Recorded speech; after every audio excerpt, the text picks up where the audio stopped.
tayo ngayon is 3:20, Tuesday 10. So maaga tayo ngayon gumising kasi pupunta tayo sa kabilang bayan. Bayan ba yun? Kabilang bayan sa Magallaon. Kasi maaga yung livestock doon.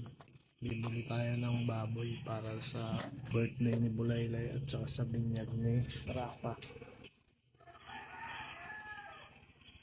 Bali sasamahan tayo na Kuya Noy.